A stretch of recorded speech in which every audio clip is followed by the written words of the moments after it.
the show. Mr. JJ Simon Racaza, are you there? Yes, sir. Welcome to the show, my friend. How are you today? Very good. Thanks for having me again, Mike. Hey, thanks for coming on. Folks, we have JJ Racaza on the show. A long time friend of mine. I actually, we've been friends for many years. I was actually technically, I guess, your employer for a while. I helped you somewhat get us started into training. And folks, this is also round 2 for JJ on the show. And Mr. JJ is, what are you, a 3-time national champion now, but two national championships this year, or was it a third? No, there were 2. One was an IPSC Nationals. That's right, IPSC Nationals and 2 USPSA national championships in 1 year, right? Yes, sir. Dude, and here's the thing, folks. JJ, if you would, just really quickly, because I would like them to go back and listen to round 1 with you, and they'll get more about your background and stuff like that. But just paraphrase maybe kind of your background up through, the FAMs or whatever else, and then into competitive shooting. And then I want to start digging down into these gold nuggets that you've learned over the last few years in terms of training and performing at the top of the game. Yeah, sure. So basically it started way back when I was young. And then, 2001 happened, and that's where you and I had some sort of encounter. And I had an opportunity to work for you and teach underneath you, actually. And I got to see how you taught. And that was through contracting. And then 2006, I jumped in with the Department of Homeland Security as a federal air marshal. And then did that until 2015. Recently resigned from that position to start my own business here in Las Vegas, a small little gun shop. And here I am. And prior to that, as a small child, you fell in love with guns. You lived, I think when you were younger, before you moved to the U.S., you were still in the Philippines for several years, correct? And then you guys moved to the U.S., is that right? Yes, sir. Yeah, okay. I grew up in the Philippines until I was 13, and then moved here in 1993 when I was 13, and then resumed my shooting career, I guess, when I was 19. Yeah, and your dad was, and we talked about this on the other show, was a big influence in your life. He's also, to an extent, maybe a coach from what I've experienced, and I want to talk about that a little bit. But tell us about your dad's relationship in getting you into shooting. He was the guy that he was the reason why I got into it. I watched him train at home doing some dry fire sessions, and I watched him prepare for matches, and I'd watch him come home with trophies and him telling me stories. And I didn't really understand until one day he was like, "Hey, I'll take you to one of the matches with me." And then that's how it kind of started. It's like, "Hey, I kind of want to try it," and this and that. And due to financial burdens in the Philippines, it was so expensive to shoot. We had to make a decision whether I kept on going or he kept on going, and one of us had to stop. So he decided that since I was a younger one, he'd sacrifice his shooting career for a little bit to give me the opportunity. But the price I had to pay for that was he was going to train me as hard as he would have trained himself in order for me to find out if I really wanted it as bad as he did. Because at that point, he was becoming one of the top level shooters in the Philippines. But yeah, man, he trained me so hard that I remember back in the days where it wasn't fun. It was nerve wracking going to practice sessions. And it was just something that we did, and I had to fight through, and I had something to prove. And for some reason, I still don't know what the reason may be, I stuck with it, and he's, now we laugh at it, and I thank him for it, and he apologizes. It's kind of funny. He apologizes for the way he trained me. I thank him for the way he trained me. But, it's been a long road, and it's been an awesome road, actually. The journey's been amazing. Well, first of all, I want to throw a shout out to your father if he listens to this interview, because he has been influential with me as well. And, I think we may have talked about this briefly, but folks, interestingly enough, JJ and I had overlapped in some major matches probably prior to 2001 a little bit. And then in 2001, of course, 9/11 happened. I got hired by the Air Marshals. I moved to New Jersey. I was actively competing, and I just so happened to compete at the club that JJ lived near. And then we got to know each other a little bit better, and somehow we ended up discussing me coming up and training with you and your dad. So I would come up and I would shoot the Steel Challenge with you and your dad. And folks, I'm telling you, I can remember, this is not a joke. It's a funny story, but it's not a joke, because we would be shooting a stage and shooting it over and over and over. And of course, your dad was coaching you and speaking to you in is it Tagalog? Is that right? No, Bisaya. Okay, that's a different a different set. Yes. Okay, a different dialect. Yes. So I couldn't understand what he was saying, but I could tell when he was praising you to an extent. But also, I mean, he would chew your ASS. And I'm serious, folks. JJ would make a mistake, a technical mistake on the stage we were shooting, and his dad would just blah blah blah blah blah, and then he might do it again. His dad would pick up a rock and beat him in the head with it, right? Yes, and a lot. And so, I could tell you, I was intimidated. I'm like, oh my God. And I'm the lead firearms instructor for the Federal Air Marshal Service, a big former Marine. And I'm like, oh my God. Luckily, he didn't do that to me. He would observe something and have you tell me what I was doing wrong or tell me. Obviously, he speaks good English, but it was an unbelievable experience to watch that training process. And I'll be honest with you, man. I would pay money, JJ, to have had a coach or influence in my shooting career like you did with your father, and so certainly, certainly if there's more to that story, if you want to share that, go for it. But I experienced it. You're not joking about training you hard. Yeah, the cool thing is you're one of the very rare people to actually have trained with me and my dad when my dad was still coaching me. Nowadays it's a little bit different. Like he the way he tells it and the way he explains it, if you ask him, and I've heard people ask him, like, hey, you're still training JJ? He's like, no, I actually just sit there and observe. He goes, there's certain things that he does now that I don't understand, and I can't because he's taken it to a different level. But he goes, I know when he messes things up, and I can't pick him out anymore, and I just bring it basically to my awareness. He just tells me, he's like, hey, something happened in this specific area. What happened? And then I look back and I go, yep, this is what I did when I did. He goes, okay, good. Let's address that and move forward. So he's no longer coaching me to a certain extent. He kind of is there as a guide and as an extra set of eyes for me, basically, in terms of shooting. So it's kind of cool how the relationship and how the role has evolved. Because when you came in, that was intense. Yes. Those were the times when it wasn't. Every time we shot, it seemed like it hurt because it was painful in the pocket. It was expensive. So we made sure it counted. But we only really practiced, once a week? That's right. And that was because the range was, even though it was considered close, it was 65 miles away from my house. So it was a long drive. And you were one of the very, very few, I would say maybe one of two people that got to train with me and my dad when my dad was still coaching me. Yeah. So it's pretty neat to hear your perspective on it. Yeah, well, it was interesting. I mean, I am certainly thankful I got to observe that. And like I learned, and I left those sessions, we didn't do a lot of it. I met you guys a few times. I left those sessions with kind of a mentality where I'm like, you know what, I'm going to try to hold myself as accountable as JJ's dad holds JJ, and it certainly helped me.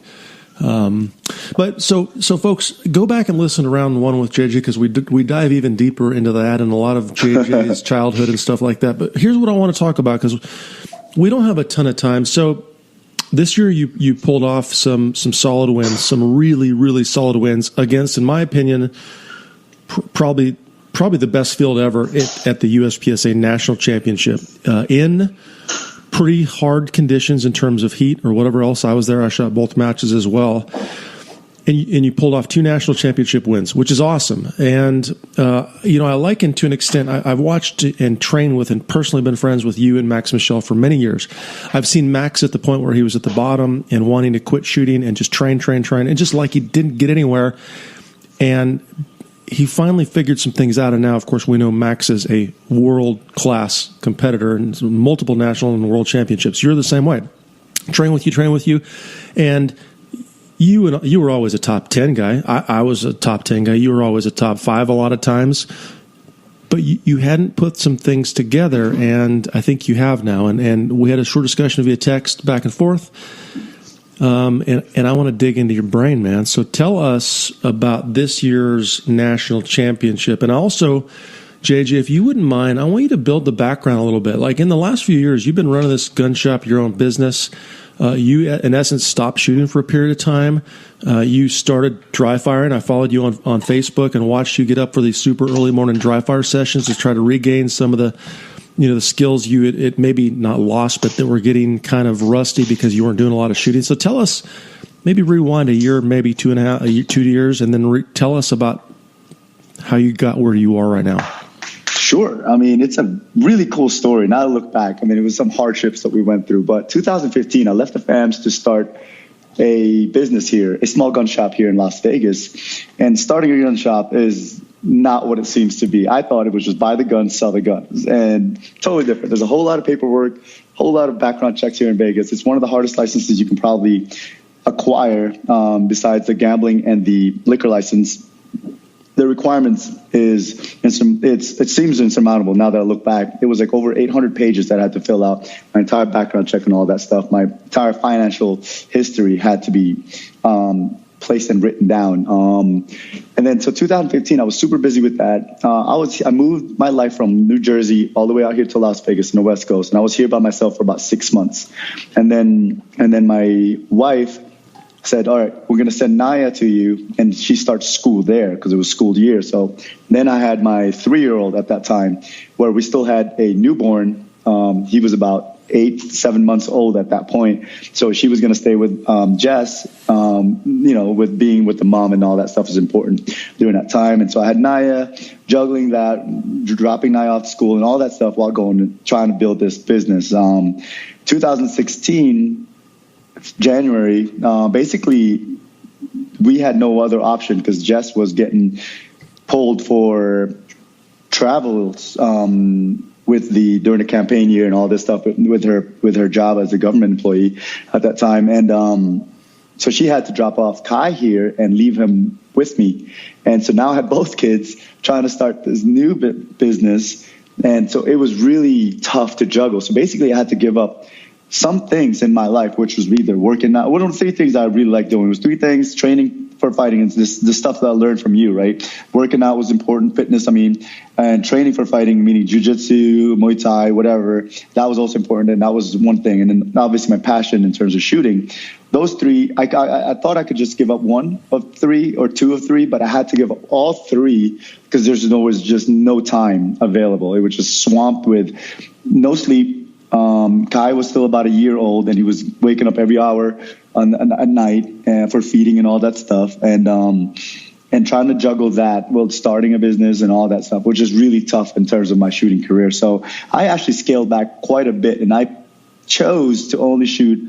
I didn't choose. I've made myself go to some matches that made it count.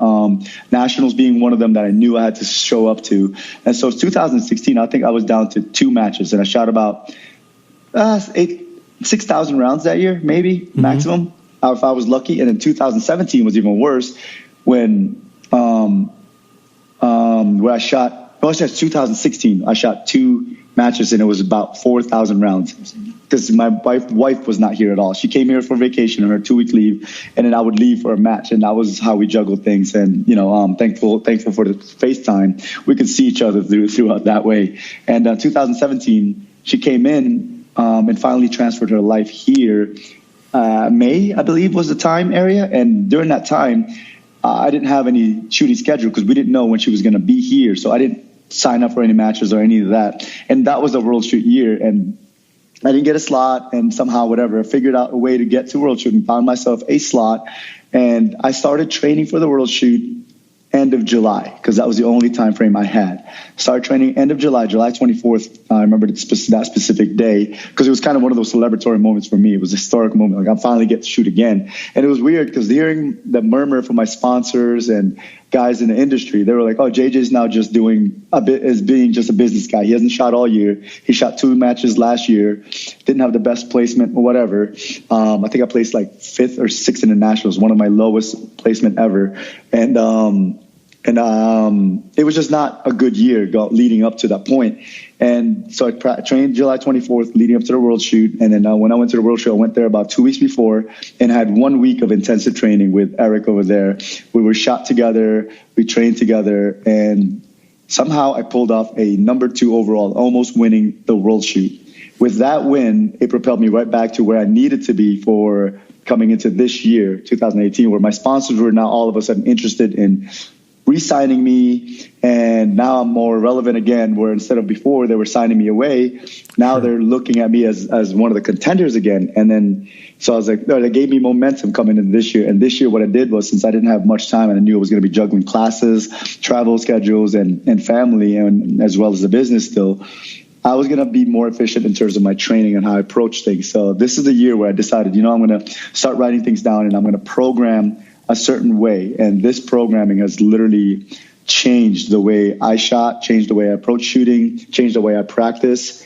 And I feel like has elevated me to somewhat of a next level type thing, where I don't feel like myself as a plateau. I feel myself still progressing, and now really having tangible gains all of a sudden after, 19 years of shooting here in the U.S., 25 plus years overall. So it's kind of crazy. So, man, that's incredible. And I'm going to start digging. So let's dig. Let's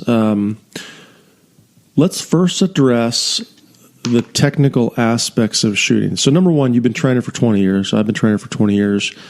There's a point where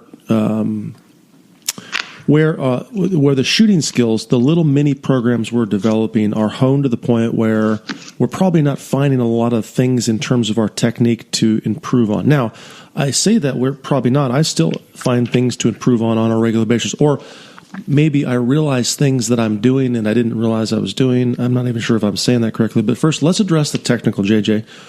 What did you change, or what have you learned in terms of the technical aspect of shooting? And then after that, I'm going to ask you about the specific programming that you just addressed, and then how you practice. So tell me about the technical stuff first. The most specific thing that I've changed, there were two things really. I broke it down to, I didn't break it down. I just decided to focus on one thing. Something happened in 2011 World Shoot where I was leading going to the last day over Eric Rafael, which no one ever does that against Eric. At that time, he was completely undefeatable, unbeatable. He was just a machine. He was shooting about 100,000 rounds in a normal year and about 200,000 rounds in a World Shoot year. And so leading up to 2011, going to it, 4 days into it, I was about 80 points lead. And then all of a sudden he gets a reshoot and whatever, and it cut down that 80 points, and it gets the stage thrown out, cuts down that lead to about 15 points. So we were really tight, but I had a lead going to the last day. And then there was something that happened on one of the stages where I couldn't hit two 20-yard mini poppers. And I remember making a comment to my dad after that stage. That's where I gave away 15 points to Eric, and he exploited that weakness. And then he went on and won by, I think, 15 or 20 points, one of the closest wins he's ever done in World Shoot. And I remember looking at my dad. I said, Dad, I got to work on my trigger. I said, I saw my sights, and I remember every time I pulled the trigger, my dike would dance all around the popper, and I couldn't hit it. I fired 5 shots at it, and I was like, at my level, I shouldn't have that issue. That's such a basic fundamental, and I seem to have that issue, and I found it here when I was under pressure. And this is, like my dad always said to me, he's like, hey, he goes, your faults and cracks always seem to appear when you're under pressure and all that stuff. And it's kind of one of those things where I was way under pressure and it came about, right? Mm-hmm. So I started focusing on that little by little while I was still working for the government. I started working on different guns, how to manipulate, how to be more accurate and stuff like that. But, it came to a halt 2015 because of something that I had to start here in Las Vegas. And so when I started back into training again, in terms of July 24th, leading for the World Shoot, I knew I couldn't be any faster than I could. I couldn't develop that anymore, but I could develop some sort of sensation and feel behind and develop the trigger press and trigger squeeze, trigger jerk, whatever it may be, to be consistent with it. Every time I pulled the trigger, I wanted where my dot was, I wanted it to go there. And so what I did was after 2017 last year, how it worked. I wasn't the fastest guy. I mean, it's laughable, my build drill. I mean, we did a build drill the day before the World Shoot. Eric was like, let's just see how fast you pull the trigger. And I did a 192 with a 0.9 draw build drill at 7 yards. He looked at me and he said, bro, you need to go faster than that. And I said, I know. And he goes, but it's a little too late. Tomorrow's the World Shoot and today's our last practice session. So I knew. Whoa. He said you need to go faster. What did he do? Because he shot limited from the draw at 168. Yeah, 6 rounds, all alphas. 168, all alphas. Yeah. Okay. So your splits were running 19s and 20s. I was going to say 19s and 20 with an open gun.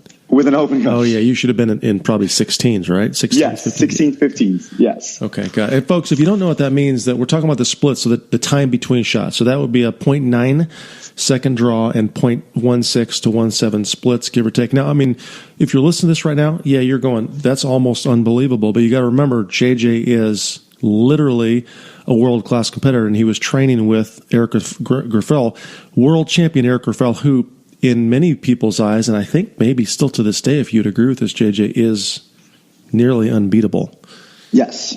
Or is unbeatable. I don't know if that's the right word. He's got a different skill level. But anyways, I'm sorry. Continue, sir. So I decided to start working on trigger, and I said, all right, this is what I'm going to work on. And it showed through the world shoot how I could pull off certain shots where others were struggling. There was a 62-yard shot, there was a 61-yard shot, and I think a 65-yard shot, all in one stage.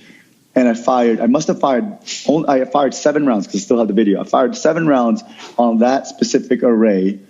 And I remember having 2 alpha on the left, 2 Charlie and 1 Delta in the middle because I called a miss, and then a 2 alpha on the right target. And then I saw other top level competitors that would fire 15 rounds on those targets and ended up with 2 misses. And I knew right there and then, I was like, trigger was my key to success there. And I was like, if I can just do this faster, because I can do it at 50 yards and beyond, or 40 yards and beyond consistently, but I was struggling to do it within 20 yards and learn how to do it faster. I was still slapping the trigger slightly, or I would slow down tremendously just to focus on my trigger and get my hits. So I was like, all right. So I accepted that. That was my current skill set. I said, I'm just going to work on that and do this over and over until I mastered it.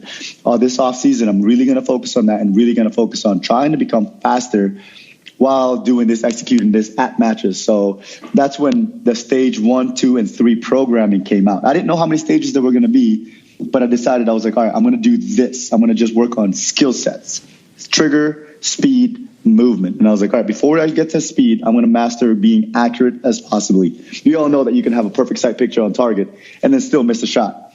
And the reason why is because we have that last consciously moving body part is the trigger. So I figured, all right, I'm going to focus on trigger. I'm not really going to focus on sight. Sight's going to be a subconscious skill set at this point. I'm just going to put the sights where I think they're good, and I'm going to pull the trigger. And then I started breaking down the way we broke it down in the FAMs. You know, the banana peel, remember that? The banana PowerPoint, right? Reset, prep, break, and then the reset all over again. And I was like, all right, I'm going to find out how to... I broke down the movement as if it's a movement, and I'm going to see how and where I can shave small increments of time, 0.05 or so, before I can break the next shot and stuff like that. So I was, broke it down to even more depth than that. Like I found out that the gun cycles 0.06, 0.07. Right. And if I can break the shot at 0.1, that'd be great, but I'm not cycling my trigger the correct way, all this stuff, right? So focus on that. And then once I got that done, I started getting really accurate. Let me dig even deeper, man. I'm sorry. I'm going to go really, really, really deep. No, good. So in order, folks, JJ just made a reference, and I don't want it to go over your head. He said, ultimately the last conscious movement, or the last movement, is that last teeny tiny micro movement of the trigger as we finally fire the shot. We release the sear, the hammer, or whatever kind of gun we're shooting, which it's in that moment in time, that instant in time where if the gun is still moving or moving out of the area we're trying to hit, we're not going to hit where we're trying to hit. So if the gun is at an angle or moving out of the A zone, we're not going to hit an A. If it's moving off the target in an angular manner, if you understand what I'm saying, we're not going to hit it. So, JJ, let me ask you this. We know, like you just said, it's a perfect statement. I don't need to focus on aiming. Aiming is a subconscious deal. I know what I need to see on the target to hit the target. We got that. But what did you find was moving the gun when you pull the trigger? Was it the position of the trigger finger on the trigger? Was it the angle you were making physical contact with the trigger? Was it the other 3 fingers on the grip? Was it the palm of your left hand as you're maybe increasing your grip pressure? Tell me what you found. So to me, it was more of the way I broke the shot. It was more of the way I broke the shot as soon as I prepped the trigger, or whether there was a lack of prep, really. It was more because I was shot 2011s through my life, and the triggers were about 1.5 pounds. So most of the time, we can get away with it in USPSA since it's close targets. I can slap it most of the time. So I would get to 25-yard targets. I would hold the dot on there, and I would literally just tap on the trigger. Sure. And it would generally get a good hit. until you're given a very small target at that distance or even further, and I couldn't get a consistent pattern on target. I couldn't call my shots. I could never really call my shot. I could say, like, yeah, I knew I hit it, but I couldn't tell you where they went. I could tell you it's somewhere on the middle or left. Yeah. Now, the difference is when I started to focus on the way I broke the shot, it was one of those things where I was like, all right, I'm going to prep the trigger. All right, from here, I'm going to watch my sights. There's my dot. It's good enough. It's in the center. I'm going to break the shot. I'm like, okay, what's the disparity here? It's like, I can do this over and over when I'm doing it slow. Mm-hmm. So it's like the goal here is to be able to do this fast. And then I saw a video that Rob Latham came out, aiming is useless whatsoever. Yep. He talks about learning how to jerk the trigger. I said, exactly my point. I was like, that's what I've been searching. It's like, jerk the trigger. Learn how to jerk the trigger without disturbing the side picture. Cool. Let me see that. So I prepped the trigger and jerked the shot as quickly as I could. And then I learned by doing this individually, I learned how to isolate my trigger finger from my grip, from the explosion, from my recoil management, from my driving the gun back on target. I learned to individually do it. And that's like, this is something I'm good because I'm literally breaking down this single shot, trying to do it as fast as I possibly can, as opposed to trying to shoot multiple rounds, trying to learn how to shoot fast. And I was like, no, I need to learn how to shoot one shot, execute one shot fairly quickly when the dot's there, when everything's ready. So I was like, all right, what I found out was a huge difference when I'm off the trigger and I still have a little bit of slack left and I decide to jerk the trigger from there or slap the trigger as we call it.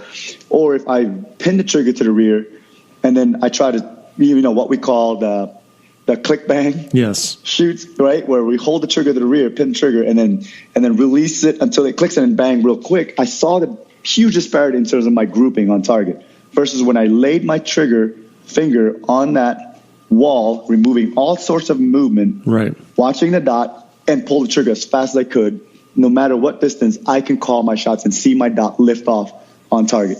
It's interesting you say that because a lot of people don't understand what you're saying right now. And here's the important thing, folks. I want you to listen to him and learn from him because here's the deal. Let's talk about the trigger. You take the slack out of the trigger, you get to the wall.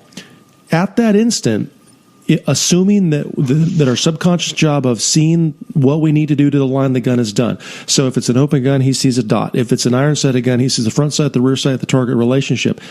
What a lot of people will tend to do there is squeeze it slowly or pull it slowly or press it or continue to maintain pressure until the gun goes off, which we don't actually do in matches. But the real truth is if the sights are aligned, the faster you fire that shot, i.e., jerk the trigger, the less likelihood there is, assuming you don't move anything else, that you're going to move the gun off target. Because the gun is floating, it's moving around left, right, up, and down the entire time, no matter what. Especially if we're aiming like, JJ, if you tell me if you agree with this, like if we're aiming at a 30-yard small popper, the gun feels like it's wanting to move off the target the entire time. So if the trigger's prepped and the sights are there, the faster we fire that shot, the more likely we're going to be able to get a hit and call a shot. Would you agree with that? 100%. Yeah. Yeah. Okay. Very interesting. I'm sorry, man. It's just, I want people to understand what you're saying because we're talking about a very, very advanced application of an incredibly basic skill that will literally change people's shooting skills. Absolutely. Well, you just said it right there, man. That's what blew my mind because I'm like, this is the most basic skill set, basic fundamentals. We need to learn how to pull the trigger. And then all of a sudden I'm trying I'm trying to rediscover it and align myself with it and going, what else is there behind this that I can do better? I can do this slow, but I need to be able to do it fast because that's when it's going to matter for me at range, at matches. I need to be able to execute these shots fast. When I see my first sight picture and that's good enough, I'm going to break that shot as opposed to confirming it, steadying it, which develops and increases your anxiety. And then you end up jerking the trigger or, shaking the dot out of the target or sights out of the target anyway. So I started doing that and literally just doing it one shot at a time. Let's say I started at 5 yards, shooting at 1-inch target, just learning how to go. As soon as I see my dot, break the shot. As soon as I see my dot, break the shot. Yep. Then I started focusing on the movement behind the trigger finger. I started figuring how quickly I can recycle my trigger back to that wall. Yes. And I started playing with that, and that blew my mind. Because at first, man, you know how many NDs, ADs I had? Trying to cycle that trigger, but I was aimed in on target. I wasn't missing the target when the gun would inadvertently go off because my trigger's about 2 pounds, and I would cycle my trigger so fast that I would inadvertently pull the next round when I wasn't ready. That's the AD I'm talking about, not on the ground, not over the berm whatsoever. Yeah. It's on target. It just I didn't intend for it to go off at that moment in time. And sorry, JJ, when you and I think it was you, but you and I had a range session one time, and we were exploring trigger press, and I relayed some of the information I had gotten from Robbie on getting to that wall, firing as quickly as possible, and then literally racing back to the wall and getting as deep into the wall as possible without, holding the trigger of the rear, then resetting the click or any of that crazy. I remember doing that with you on the range one time, and you're like, wow, was that you that I did that? And you're like, man, I've never. Yes. Yeah. So we did that out the range. You basically went back to focusing on that, and that's incredible. That's interesting. It's funny because you bring up Rob Latham, right? And then the same thing. I remember that range time we had, outdoor range, and we did that. Yep. I remember thinking, like, man, that's something else. That's not something I do. And I kind of brushed it off. And that was years ago. I was like, you could have saved me 4 or 5 years of aggravation if I just listened and stuck with that program. And that's the problem, because it's so basic. We think we're better than that sometimes, right? We forget and we kind of move on. We're like, I like the fancy stuff. I want to do the Hondo roll. I want to do the shooting on the move and all that stuff. Right. But I literally broke it down to that. And then I remember, I'll never forget the story. I think about this now because it took me years to figure out what he meant. Robbie and I did like a warm-up session at one point, and he puts a target at 50 yards. I'm like, warm-up? My warm-up is at 7 freaking yards. He's putting targets at 50 yards and it's considered as a warm-up to make sure his gun is zeroed, or just to get a feel for the gun in house, because that match had a lot of 50-yard targets. He shot 6 rounds. I shot 6 rounds in about the same amount of time. He shot, I think, open, and we're both shooting open. We walked up to the target. He had like basically about a 10-inch diameter pattern on target, and it was all alpha, maybe 1 Charlie. I had 6 rounds on target, and when I say on target, it was every bit of that target. And he looks at me and he goes, "Hey man, that's pretty ugly." And I was happy that I got all 6 on it. And he's like, I was like, okay, or whatever. And he goes, and then we did it a couple more times, and I just watched him. The second time around, I said, "Hey man, let me just watch the way he shoots." Watch him look like what he did was slap the trigger, but he was coming off the trigger, coming back on the trigger, and I didn't understand where he was going. So I was like, all right, if it worked for him slapping the trigger, it's going to work for me. So I slapped my trigger every single shot, and I remember seeing bullets fly everywhere, or my dots flying everywhere. And we got to the target, and I had 2 shots on target out of 6, and he improved his down to an all alpha, and he's laughing, and I'm laughing, right? So he comes up to me, and he goes, "You didn't shoot, and you watched me shoot. What did you see?" And I said, "I saw you slap every single one of those shots into the A zone."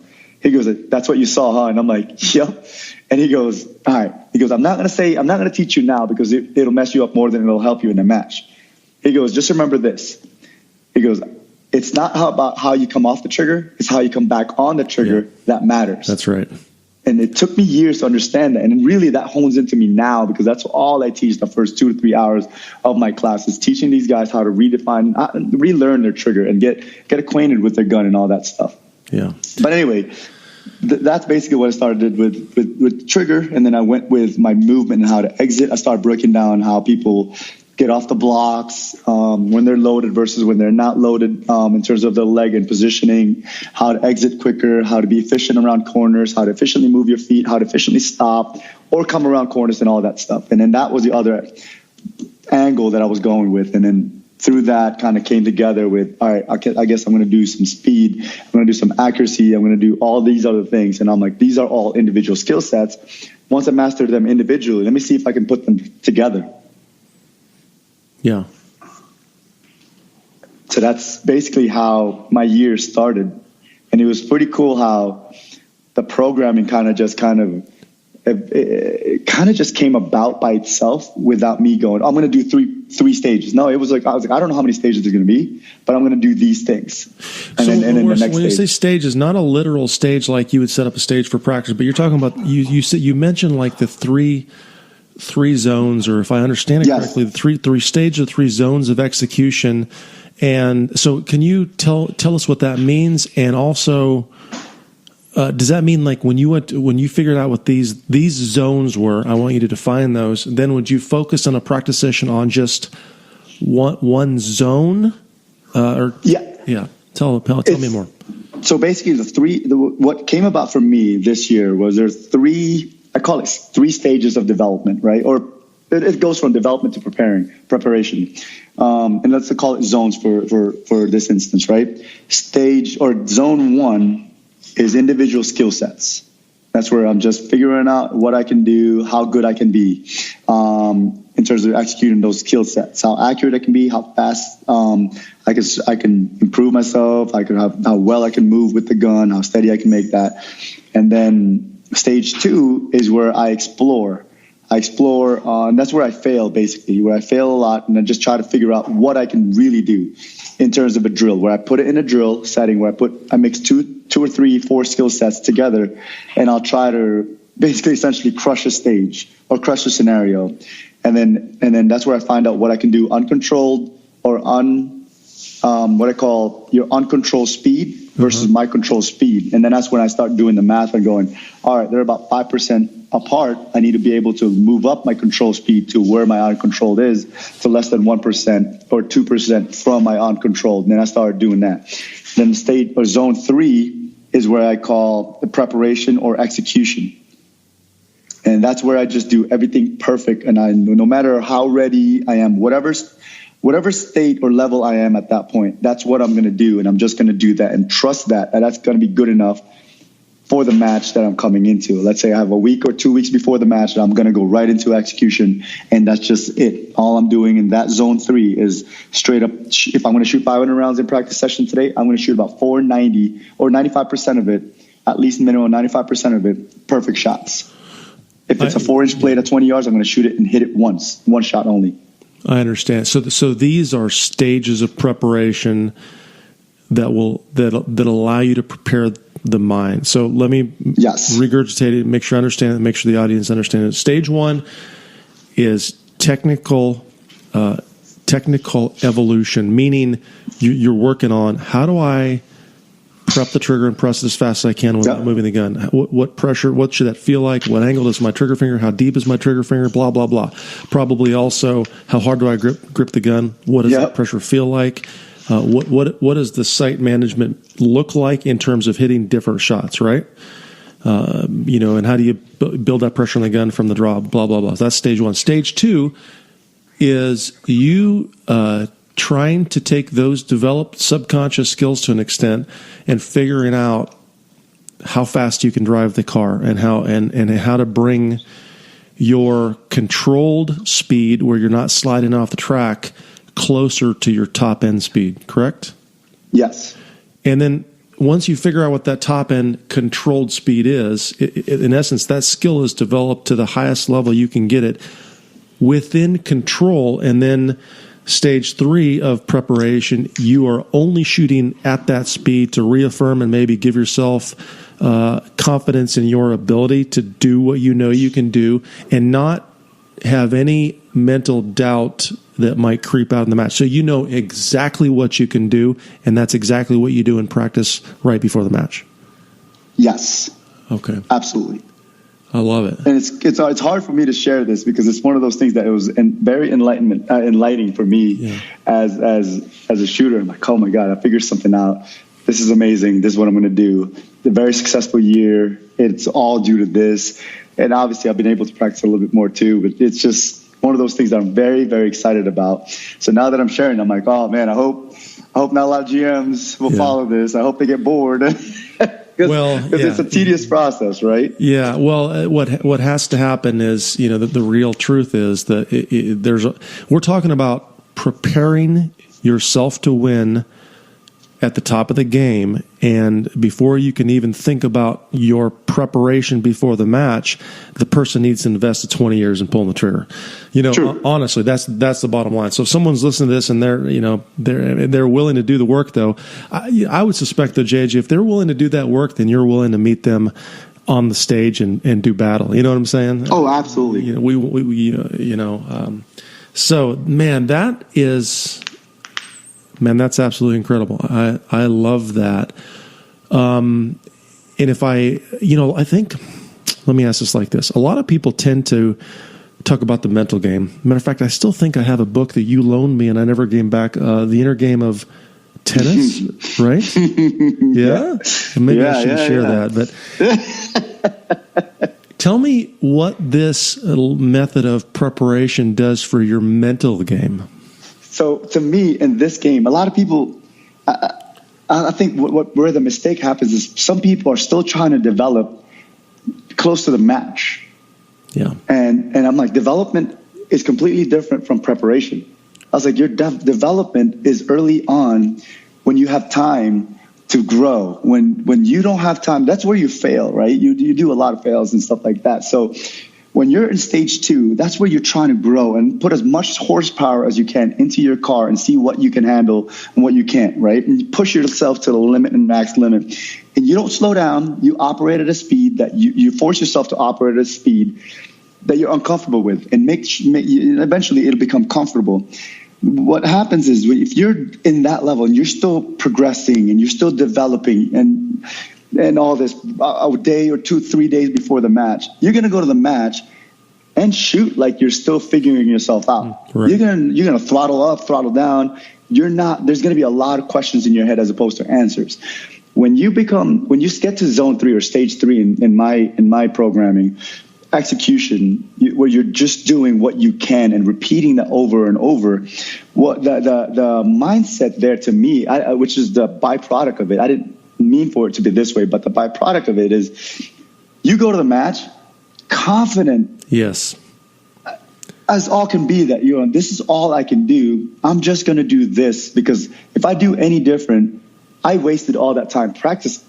Yeah. So why would I try to do something different? No, I'm just going to do what I did with the shots that I can pull off on this target, the shots I can pull off on that target. If there's targets that makes me nervous, I'm going to go back to what I do in stage 1, learning how to hit a 1-inch dot at 10 yards. I was like, I don't care how the speed goes away. I'm just going to execute it correctly. Man, so I will ask you this also.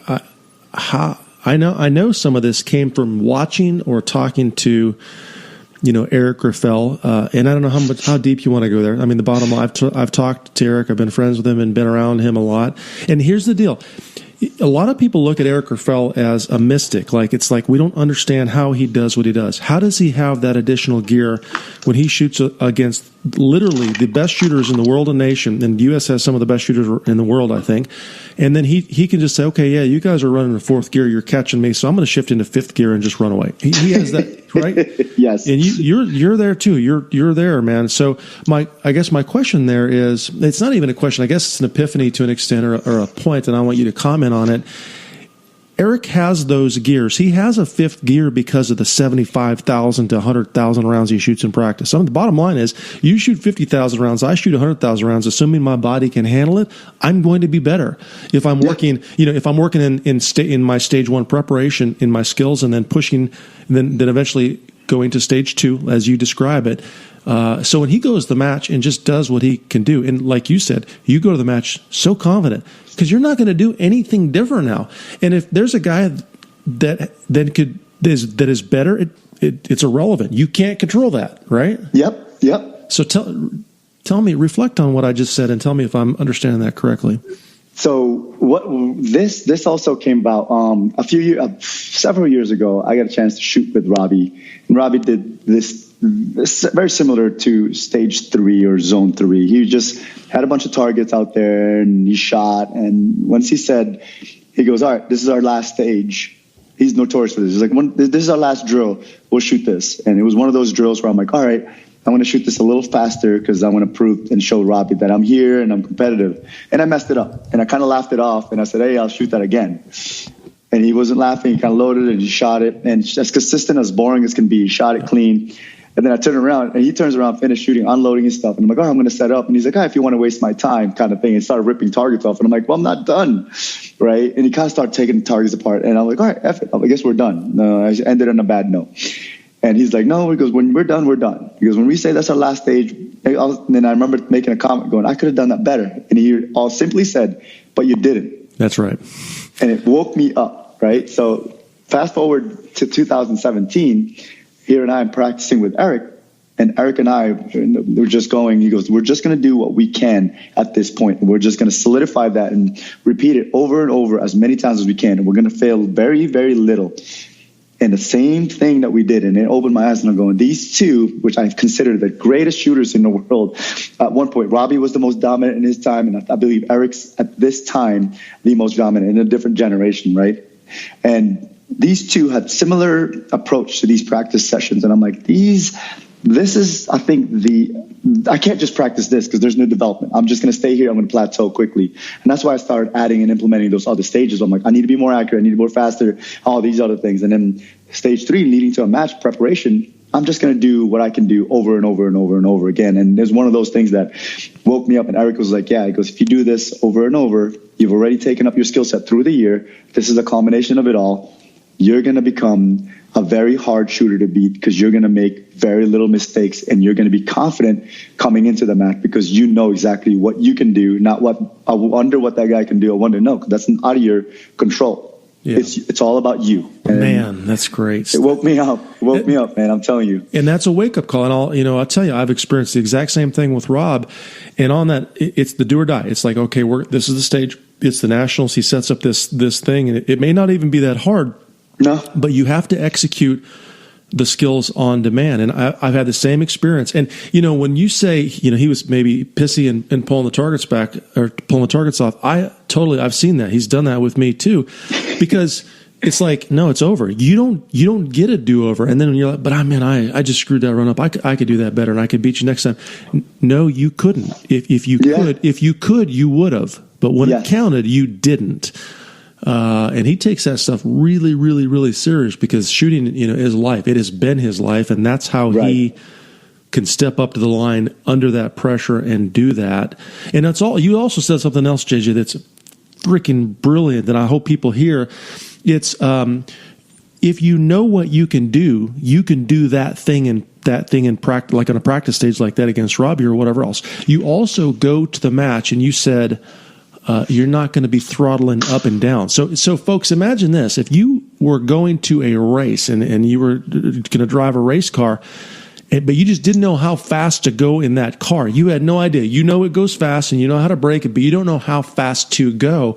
Imagine that race. You're not going to be in control. But if you go to the race and you know exactly how fast you can drive the corners without failing, and you've done that repeatedly because you went through these stages of preparation that JJ is discussing, your confidence is going to be dramatic. Now, if you're a newer shooter, that doesn't mean you're going to go and win the match, but you're going to go and shoot to your ability, to your ability, whatever that is. And then if you want to actually win someday or beat the person that's better, you simply need to go into stage 1 and do more work. And then, correct. Yeah. Man, dude, that's awesome. I love it. That's really, really good stuff. I'm actually sending Robbie a message right now as we're talking. So what else stands out, JJ? I know we don't have a ton more time, but what else stands out in your preparation that you learned, these epiphanies that took some time to figure out? The next biggest thing was learning I had another gear. And I only found out the next gear that I had another gear when I was at the Nationals. All year I've been winning every match. And we were never really squatted together. We were all kind of separately squatting with each other. And I remember thinking that, man, I'm just shooting my game and I'm winning. I'm winning by 5%. I'm winning by 4%. I'm winning by, I think the closest I've ever had this year was like a 4% match or 3% gap, right? So I was just like, I'm doing this, and I wonder if I can do this at Nationals when we're all there together, squatted with each other, watching each other's runs and all this stuff. And then it didn't happen so much in Open. Open was a little bit different, or I took the lead right off the gate.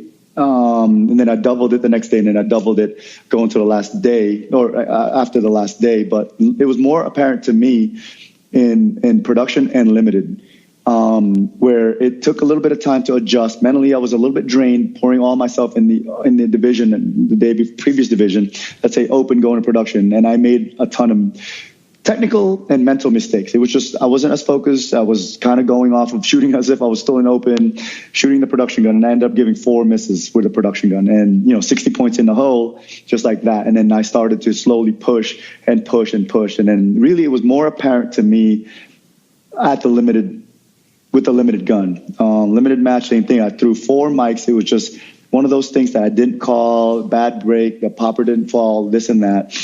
And then the next day I said, all right, today I have to win every single stage over the current leader. I remember just saying that to myself. Yeah. I'm going to win every single stage over the current leader. And leader right now is Nils. Yep. He's over 50 points, 60 points lead. And he had just come off a win in the single stack division. He whipped us all in the single stack division. Yep. He shot really well, right?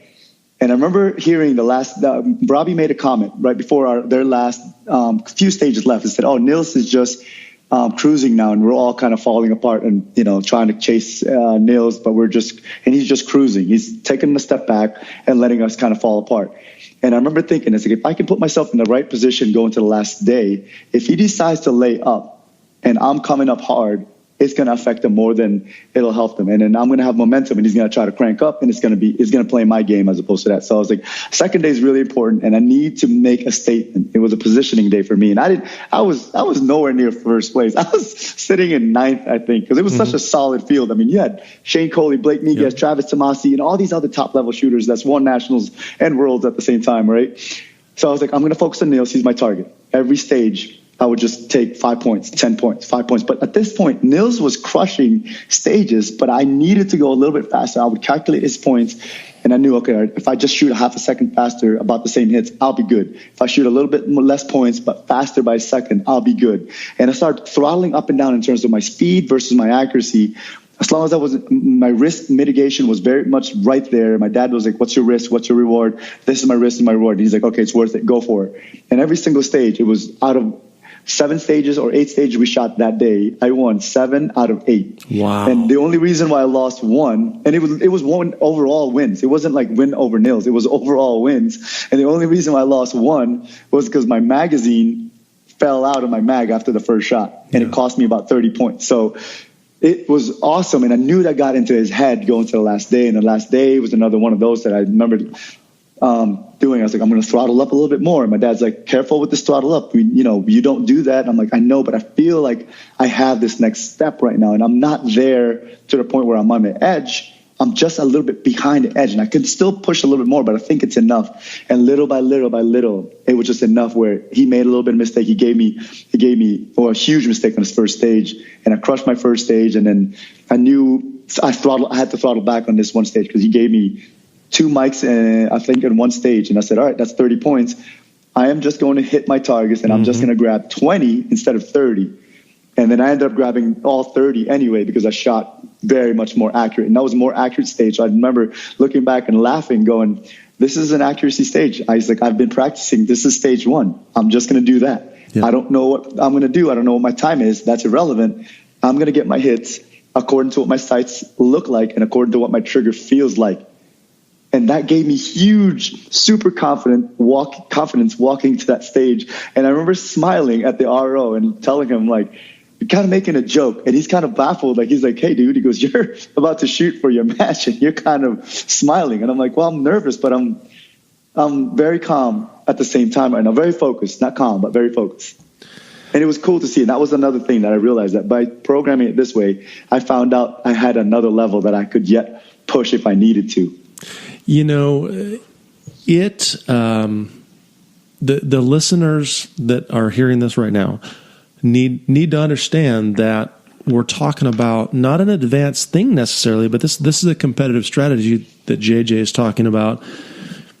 But to have the ability to know that we can push a little harder and a little faster, that here's the edge where I'm going to fall off or not, takes a lot of training experience, folks. So understand, if you don't quite understand this, it's real. And if you're a competitive shooter or whatever else, or maybe you just compete against your shooting buddy on the range, obviously within safety, find these small areas where you can push harder. Figure out where you can push harder and where you can't push harder. And I think your strategy, heck, JJ, from what I can hear, your strategy in that national championship was as important or critical to your win than as your skill, your stage 1 skills, right? Yes, absolutely. It tied exactly to that, because it gave me basically answers to what I could do. I knew exactly what I could do. That is basically, before I didn't know. I'm like, I don't know what push meant. I don't know what 1%, 2% faster or 1%, 2% more accurate meant before. Yeah. Now I can be like, yep, this is what I'm going to do. Exactly this. I'm going to do this. Yeah. Well, my friend, I know we're coming up on a hard time stop. You have something else you have to do, and I would certainly love to entertain a round two if the listeners want it, and I'll almost guarantee they will. But let us ask, where is JJ going now? What's next for you? What's next year going to look like? I know you and I are actually teaching a little deal together with Mr. Max Michel as well. Yeah. In springtime. But where are you going now? What's next for you, man? I'm done for the year in terms of travel. I just got back last night from the Philippines. I went back and forth there the last couple months and had a big match there. I actually had a big win just this recently, which was really cool. Just kind of solidified one of those things, switching guns and all that stuff. But my next one in 2 weeks, I'm going to California. I'm teaching a class. But other than that, next year is SHOT Show. Taking a break for a little bit in terms of the hectic schedule in terms of matches, but in terms of training, I'm going right back to stage one because it's the beginning of the year, the new start of the season. This is where I got time to build and develop because there's no matches scheduled. Yeah. And then once matches come around, that's where I go stage 2, stage 3, and back and forth and all that stuff. But SHOT Show is going to be the first thing, and there's going to be a couple of things that we're going to do. One of the things I'm really most excited about next year is that you, me, and Max get to train together, which is awesome. That's right. The pro shooters experience. And that's right. I don't know the URL, folks, but I'll put it in the show notes. I'll get with Max. I don't even know if there are any slots left for that thing. It might be full, but I think that's going to be incredible. So, man, hey, what about people finding out about you? I know you're on Instagram. Maybe the Facebook. I don't know if you have your website. Could you do me a favor? Throw your gun shop and your website out there, and where else they can find out more about the Razor, Simon Racaza. All right. So my gun shop here in Las Vegas is called Magnus Sports. Our website is magnusportsusa.com. And then for training, I actually have a website that's being built up right now, so you can start looking in there. It's jjracazatraining.com. And then you can find me on Facebook. It's Team JJ Racaza. Don't mind the Team JJ Racaza. That was due to Top Shot, and someone created it for me. So for some reason, I can't change it. It just says Team JJ Racaza on it. And then the other one is Instagram, where it's just JJ Racaza. That's it, folks. Give him a follow. Check out his website. Like we talked about, we're going to be teaching a clinic this spring with Mr. Max. Folks, if you're following JJ, he posts a lot. He actually posts a lot of stuff in terms of technical details. So when he posts his Instagram, it's not just pretty stupid pictures like most people are posting. You can learn some things from him. So, and if you want a round two, here's the deal. If you're listening to this and you're like, man, I want more. I want more of JJ Racaza, and we got to do a round two because we're kind of cut short. I want you to drop an email to rich@AmericanWarriorSociety.com. Tell Rich you want JJ on for round two, and we'll bring him back on. JJ, I know you got to go and do something, man. So I just want to thank you for coming back on and taking the time to get on the show with us today. Thank you so much for having me, Mike. It's such a pleasure always talking with you. It is too, man. You stay safe. Get out there, have a good time, and I'll be talking to you sometime in the future, brother. Stay safe, man. Thanks, you. Bye-bye.